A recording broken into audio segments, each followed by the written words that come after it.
नमस्कार, स्वागत है आप लोगों का ज्ञानी सिविल सर्विसेज में। मैं आनंद आप लोगों का स्वागत करता हूं और आपके बीच लेकर के आया हूं अपकमिंग एग्ज़ाम में पूछे गए SSC, CGL, CHSL, MTS, railway में पूछे गए कुछ क्वेश्चंस। आइए देखते हैं, इसका सॉल्यूशन भी देखते हैं। चलिए पहले क्वेश्चन की ओर बढ़ते हैं। आपका पहला क्वेश्चन है, यदि 6 अंकों की संख्या 5x 6y 2z 7, 11, ये यहाँ पे मिस्टेक है, 7, 11 और 13 से विभाज्य है तो x square plus Y square plus Z का मान क्या होगा? तो इसका मान बताना है। देखिए यहाँ पे संख्या दिया गया है 7, 11 और 13। देखिए कोई भी एक 6 अंकों की संख्या है और वो रिपीटिंग करके बन रही है, तो वो 7, 11 और 13 से डिविजिबल होती है। अब जैसे कि आप इसका एलसीएम निकालिएगा ना, इसका एलसीएम आपका आ जाएगा 1001 आ जाएगा, और 1001 को आप किसी भी एक 3 अंकों की संख्या से गुना कीजिए तो आपका कंडीशन ऐसा बनेगा, ABC इस तरह का बनेगा। तो इस तरह की जितनी भी संख्याएं होती है वो 7, 11, 13 से डिविजिबल होती है। अगर कोई 6 अंक की संख्या ले ले इस तरह से 4, 5, 6, तो ये संख्या भी 7, 11 और 13 से डिविजिबल होती है। 2 अंकों की संख्या रिपीट करके ले, जैसे 25, 25, 25, 25, तो इस तरह की संख्याएं भी 7, 11 और 13 से डिविजिबल होती है।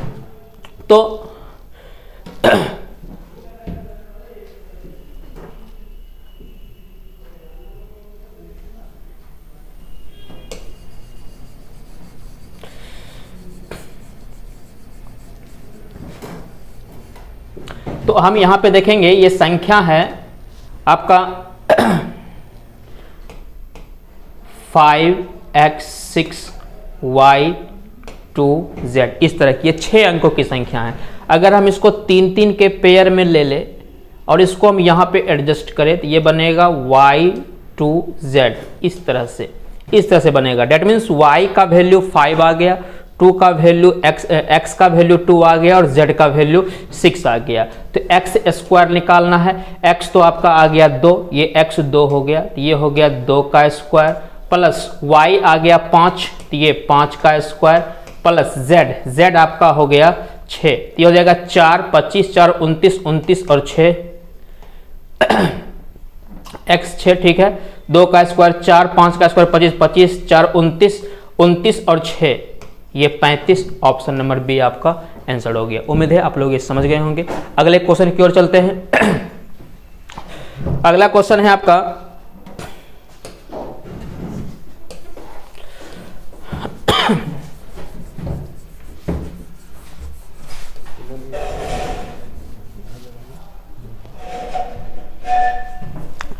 अगला क्वेश्चन कह रहा है, यदि 5 वर्षों का चक्रवृद्धि ब्याज 900 रुपया और 7 वर्षों का चक्रवृद्धि ब्याज 1600 रुपया है तो 6 वर्ष का चक्रवृद्धि ब्याज। देखिए यहाँ पे क्वेश्चन में थोड़ा सा त्रुटि है। यहाँ पे 5वें वर्ष का ब्याज होना है यहाँ पे, और यहाँ पे 7वें वर्ष का, और आपसे पूछ रहा है 6वें वर्ष का ब्याज क्या होगा। मतलब ये 5वें वर्ष का ब्याज देखिए 5th और उसके बाद जाएगी 6th, फिर जाएगी 7th। तो 5वें वर्ष का ब्याज आपको दिया गया है। मतलब 5वें साल में जो चक्रवृद्धि ब्याज से ब्याज मिलेगा वो आपको 900 रुपया दिया गया है, जबकि 7वें साल में ये मिल जाएगा आपका 1600 रुपया। अगर हम इसको ध्यान से देखें तो ये 3 का स्क्वायर और 4 का स्क्वायर में बनता है। मतलब 2 साल में कोई भी धन 3 से 4 हो जाता है। पावर 2 साल को इंडिकेट करता है। मतलब 3 साल में कोई भी धन 3 से 4 बन जाता है। तो 3 से 4 बनता है तो ये बढ़ता कितना है? तो आप कहिएगा यहाँ से ये 1 बढ़ रहा है। ये 1 किस पर बढ़ रहा है? तो आप कहिएगा ये 3 पे बढ़ रहा है। ये 1 किस पर बढ़ रहा है? ये 3 पे बढ़ रहा है। धन जो होता है वो 1/3 बढ़ जाता है। धन जो है वो 1/3 बढ़ जाता है। तो कहने का मतलब अगर 5वें साल में धन है आपका 900 रुपया तो ये 1/3 उसका बढ़ जाएगा। तो आप 900 का 1/3 करते हैं तो ये आता है आपका 300 रुपया। तो 300 रुपया और ब्याज बढ़ा दिए तो 6ठे साल का ब्याज हो जाएगा आपका 1200 रुपया। एक बार फिर से जान लीजिए इसको, 5वें साल का ब्याज है 900 रुपया, जबकि 7वें साल का ब्याज है 1600 रुपया दिया गया। तो हम इसको रेशियो में निकाले तो ये 2 खत्म हो जाते हैं, 9 3 का स्क्वायर बनता है और 16 जो बनता है ये 4 का स्क्वायर बनता है। डेट मीन्स कोई भी धन एक साल में अगर धन 3 रुपया है तो वो 4 रुपया बन जाता है एक साल में। इसका मतलब बढ़ता कितना है, 1 रुपया धन बढ़ गया है। बढ़ा किस पर है, 3 पे बढ़ा, मतलब धन जो है 1/3 बढ़ जाता है। तो मतलब धन जो था 5वें साल में 900 रुपया ब्याज था, अब ये 1/3 6वें साल में बढ़ जाएगा। तो 900 का 1/3 निकालेंगे 300 रुपया, तो 900 में और 300 हम ऐड कर देंगे तो हमारा जो धन हो जाएगा 6ठे साल में जो ब्याज होगा वो हो जाएगा 1200 रुपया। उम्मीद है सारे लोग समझ गए होंगे। अगले क्वेश्चन की तरफ चलते हैं।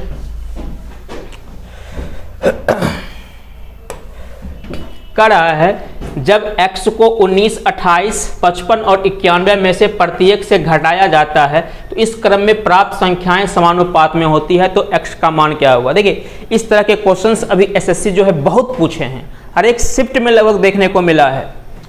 कहने का मतलब ये हो गया कि ये 19 में आप x सब्ट्रैक्ट कर देते हैं, 28 में आप x सब्ट्रैक्ट कर देते हैं, 55 में आप x सब्ट्रैक्ट कर देते हैं, ये 55 आपका दिया गया है।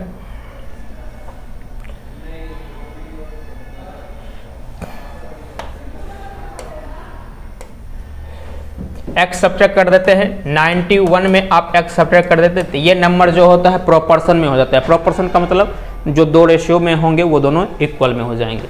अब देखिए एक तो प्रोसेस हो गया कि इसको क्रॉस मल्टीप्लाई करके सॉल्व करेंगे। अगर क्रॉस मल्टीप्लाई करके सॉल्व किया जाएगा तो बहुत बड़ा हो जाएगा, लेंथी हो जाएगा, 2 3 4 क्वेश्चन का समय ये खत्म कर देगा। तो ऐसे क्वेश्चन को हम किस तरीके से सॉल्व करते हैं, देखिए तो हम क्या करते हैं, इस दोनों का सब्ट्रैक्शन करते हैं। तो 28 में देखिए हम डिजिट का सिर्फ सब्ट्रैक्शन कर रहे हैं, 28 में 19 घटा देंगे, 28 में 19 घटा देंगे तो ये बन जाता है 9। हम 91 में 55 हटा देते हैं, 91 में 55 हटा देते हैं तो ये बन जाता है आपका 36 बच जाता है, 36 बच जाता है। तो हमको इस दोनों को बैलेंस करना है, इस दोनों को बैलेंस करना है। इधर 36 है, इसको भी 36 बनाना है। इसके लिए इसको हमको 4 से मल्टीप्लाई करना पड़ेगा। तो हम 4 से यहाँ मल्टीप्लाई कर देते हैं, 19 चौके 76 माइनस में 4x इक्वल टू, यहाँ तो सिर्फ 1 से मल्टीप्लाई हो जाएगा तो ये आपका सिर्फ 55 माइनस x रह जाएगा। तो हम इसको इस इक्वेशन को सॉल्व कर लेते हैं। ये इधर आकर के घट जाएगा, 1 7 5 2 इक्वल टू, ये इधर आकर के प्लस हो जाएगा, ये हो जाएगा 3x। तो यहाँ से x आपका क्या निकल जाएगा, 7 निकल जाएगा। ऑप्शन नंबर डी इसका करेक्ट आंसर हो जाएगा। अगले क्वेश्चन की तरफ चलते हैं।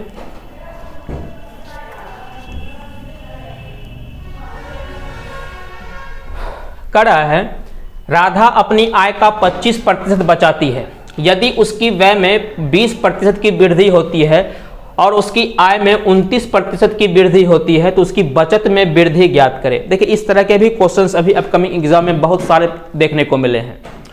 क्वेश्चन में कह रहा है एक राधा है, उसका अपना कुछ इनकम होगा, उसका अपना कुछ एक्सपेंडिचर होगा और उसका अपना कुछ सेविंग भी है। तो इनकम क्या है आई डोंट नो, मान लेते हैं इनकम जो है ये 100 दिया गया है। अब क्या कह रहा है, वो अपनी आय का 25% सेविंग करती है। 25%, 100 का 25% 25 ही हो जाता है। तो ये 25 रुपया सेव कर लिया, एक्सपेंड मनी हो गया 75 हो जाएगा। अब फिर क्या कह रहा है कि यदि उसके व्यय में 20% की वृद्धि हो जाए, मतलब एक्सपेंडिचर को 20% बढ़ा देना है। देखिए इसको जो है 20% आप बढ़ा दीजिए, 20% बढ़ा दीजिए। देखिए अगर हम 75 का 10% निकाले तो 7.5 होता है, तो 20% 15 हो जाएगा। तो हम इसमें 15 ऐड कर देंगे तो इसका जो एक्सपेंडिचर हो जाएगा ये हमको पता चल जाएगा। तो हम 15 ऐड कर देंगे, एक्सपेंडिचर हो जाएगा 90 हो जाएगा। हमने एक्सपेंडिचर को बढ़ा दिया। फिर क्या कर रहा है, इनकम को 29% इंक्रीज कर दिया जाएगा। देखिए इसको हम 29% इंक्रीज कर देते हैं तो इनकम हो जाएगा इसका 129। अगर हम देखें तो बचत कितना हो रहा है, 129 तो इनकम हो गया, 90 इसका एक्सपेंडिचर हो गया। तो इसका सेविंग अकाउंट कितना हो जाएगा, सेविंग कहिएगा 39 हो जाएगा, सेविंग हो जाएगा 39। तो कह रहा है बचत में कितनी वृद्धि हो जाएगी, ये इस देखिए यहाँ से कितना बढ़ गया। तो 25 है, 25 से ये 39 हो जाएगा, मतलब 14 बढ़ जाएगा। ये किस पे बढ़ा है, 25 पे बढ़ा है। परसेंट पे बनाने के लिए 100 से गुना कर लेते हैं 4 14 चौके 56% इसका उत्तर हो जाएगा। 56 ऑप्शन नंबर बी है। उम्मीद है सब लोग समझ गए होंगे, नहीं समझे होंगे तो फिर से इसको रिमाइंड करके आप देख सकते हैं, कोई बड़ी बात नहीं है। ऑनलाइन क्लास का तो एक यही है कि आप जितनी बार चाहे उतनी बार आप क्लास को देख सकते हैं। चलिए अगले क्वेश्चन की तरफ हम चलते हैं। अगला क्वेश्चन आपका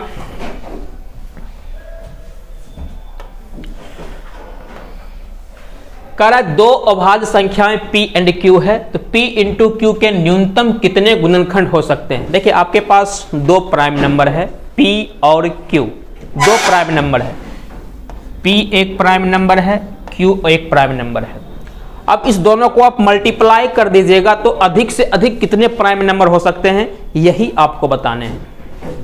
इस दोनों को मल्टीप्लाई करके जो नंबर आएगा उसके कितने प्राइम नंबर बन सकते हैं ये बताना है। अच्छा आपको तो ये पता होगा प्राइम नंबर जो होते हैं, प्राइम नंबर के कोई भी अगर नंबर प्राइम नंबर है तो उसके अधिकतम दो ही गुणनखंड हो सकते हैं। प्राइम नंबर का डेफिनेशन नहीं होता है a number which has only 2 factors, एक 1 हो जाता है और एक वो नंबर खुद हो जाता है। तो आप कहिएगा कि P के कितने फैक्टर होते हैं, 2 होते हैं। P का क्योंकि P एक प्राइम नंबर है तो इसका 2 फैक्टर हो जाएगा, 2 गुणनखंड होगा। Q भी एक प्राइम नंबर है, इसका भी अधिकतम फैक्टर कितना हो जाएगा, 2 हो जाएगा। अब दोनों को मल्टीप्लाई करेंगे तो दोनों दो इसके टोटल मिलाकर कितने फैक्टर हो जाएंगे, तो 4 हो जाएंगे। तो आपका उत्तर हो जाएगा 4, ऑप्शन नंबर बी हो जाएगा। उम्मीद है सारे लोग समझ गए होंगे, सिंपल सा चीज है। P के 2 फैक्टर, Q के 2 फैक्टर, दोनों मिलाकर के टोटल 4 फैक्टर। तो कोई भी दो अभाज्य संख्याएं हैं आप उस दोनों को मल्टीप्लाई करिएगा तो उसका जो है कम से कम 4 वो फैक्टर हो सकता है, अधिक से अधिक जितने बने। क्लियर है। चलिए अगले क्वेश्चंस की तरफ बढ़ते हैं हम लोग।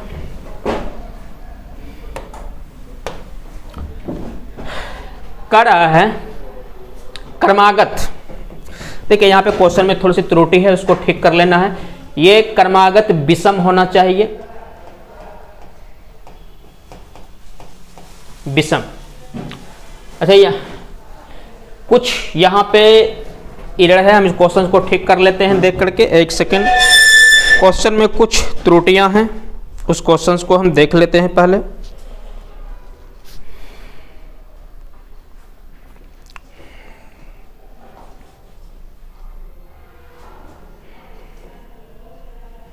कितने विषम संख्या, ये यहाँ पे क्लियर नहीं किया गया है, टाइपिंग मिस्टेक है थोड़ा सा।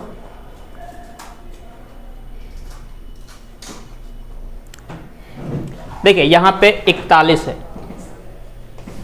41 क्रमागत क्वेश्चन है आपका। 41 क्रमागत विषम संख्या का औसत, ये औसत है, एवरेज 49 है, तो सबसे बड़ी संख्या कौन सी होगी।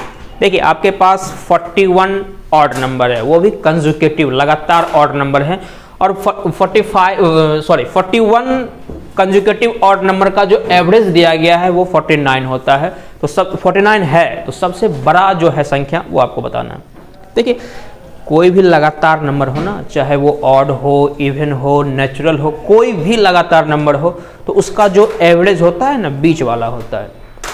अब यहाँ पे 41 नंबर है, यहाँ पे 41 नंबर है, तो आप ये कहिएगा कि इससे पहले 20 संख्या होगा और इसके बाद 20 संख्या होगा, ठीक है ना। 41 संख्या है तो कहिएगा इससे पहले 20 को, जो बीच का संख्या होगा, जो बीच वाला संख्या होगा, बीच से पहले अगर कोई संख्या यहाँ बीच में है, ये अगर बीच वाली संख्या है तो इससे पहले 20 संख्या होगा, इसके बाद 20 संख्या होगा, तब जाकर के बीच में जो होगा वो एवरेज होगा। और यही एवरेज दिया गया है आपका 49 दिया गया है, तो एवरेज 49 है। और हम जानते हैं कि इसके बाद 20 नंबर और हैं, और ऑड नंबर जो है एक एक के गैपिंग में होती है, तो इसके बाद 20 नंबर हैं और एक एक के गैपिंग में करेंगे तो मतलब कितना, 20 दूना 40 नंबर और हम ऐड कर देते हैं, तो सबसे बड़ा ऑड नंबर क्या हो जाएगा, 89 हो जाएगा। और अगर सबसे छोटा जानना रहता तो इसमें 20 दूनी 40 हम हटा देते तो 9 हो जाता। तो यहाँ पे पूछा था सबसे बड़ी संख्या क्या है, तो आपका सबसे बड़ी संख्या 89 हो जाएगा। ऑप्शन मिस्टेक है, यहाँ पे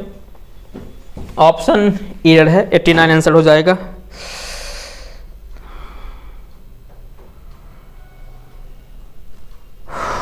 89 हो जाएगा। ऑप्शन में यहाँ 89 नहीं है, किसी को ठीक कर लेना है। अगले क्वेश्चन की तरफ चलते हैं। कह रहा है यदि संख्या 9x7215 75 से विभाज्य है तो 8x - 3y का सबसे छोटा मान क्या होगा। देखिए ये संख्या जो है 75 से डिविजिबल है। 75 तो 75 का मतलब होता है 25 × 3। 75 का मतलब होता है 25 × 3, ये 25 × 3। अब ये नंबर 25 से डिविजिबल, ये नंबर जो है 25 से डिविजिबल होना चाहिए। तो ये नंबर 20, देखिए कोई भी नंबर 25 से डिविजिबल होगा उसके यूनिट डिजिट पे 00 या फिर 25 या फिर 50 या फिर 75 ये होनी चाहिए। लेकिन यहाँ पे दिया गया है 15, इसका मतलब ये हुआ कि 25 से डिविजिबल नहीं है। इसका मतलब क्वेश्चन में कहीं ना कहीं एरर दिया गया था। क्या क्वेश्चन में एरर है हम देख लेते हैं थोड़ा सा।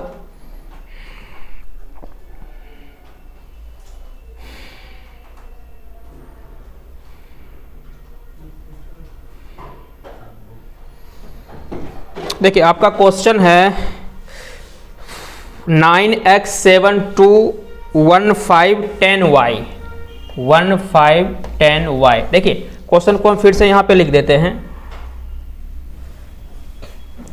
क्वेश्चन है आपका 9x721510y, यही क्वेश्चन है सर,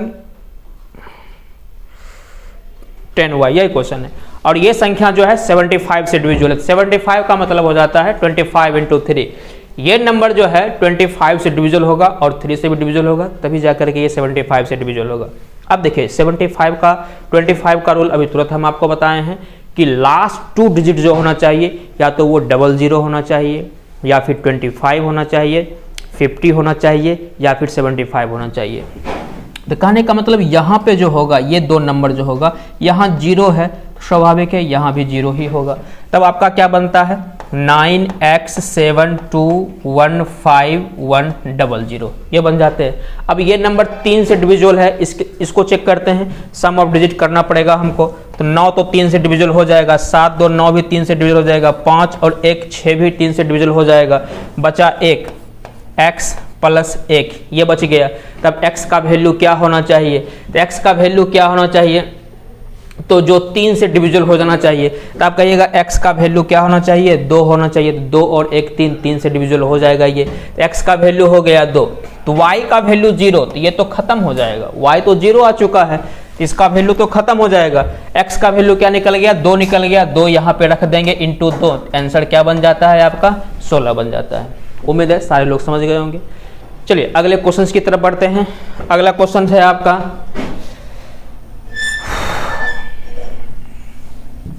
अगला क्वेश्चन करिएगा।